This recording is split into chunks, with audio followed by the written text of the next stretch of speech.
name is Laura Minquini. I'm the founder of Athena DAO. We are the leading decentralized organization funding translational women's health research, education, and funding. Super important to say that it's translational. I want to get more amazing research that we need into women's health funded. Most people don't know it, but women's health research or female-specific conditions are overlooked. The NIH, which up to last year was the biggest funding body for scientific research, only allocates 10% of their total budget to female-specific conditions. The biomedical industry only puts about 2% of their budgets to female-specific R&D. It's just those are the numbers through and through in a lot of the things that matter, even globally.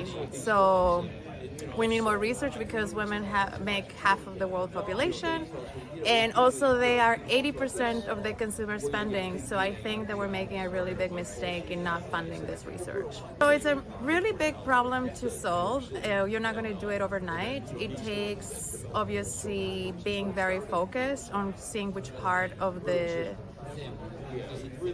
life cycle you can help on. For instance, we cannot fund research that is basic questions of science or longitudinal studies. That requires a lot of funding, so that would require governments or philanthropic capital to do that. What we focus on is translational research, so we have to be laser focused on finding that. It's not easy because given that we don't do the fundamental questions of science, it's not easy to find translational research, but we try to.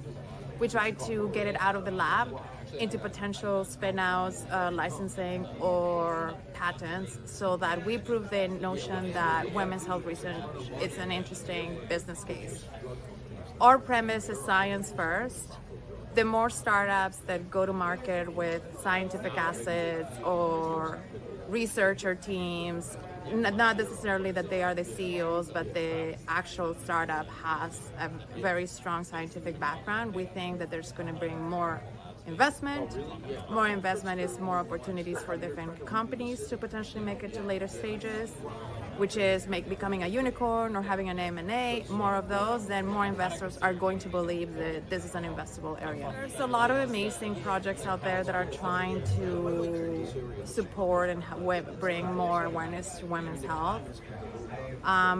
I don't think there is a similar project to us because we are we're a hybrid between a community,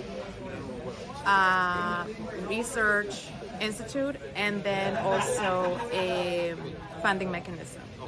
We utilize the blockchain to do so. So we have the utmost respect for the foundations and consortiums that have started paving the way for more people to be interested in the field. So we collaborate with them. But what we do is very specific because we focus on science first. My ultimate goal is to potentially, from the work we do, that one day there's a pharmaceutical company focused on women's health. That doesn't exist, which I think is funny because women are such great consumers.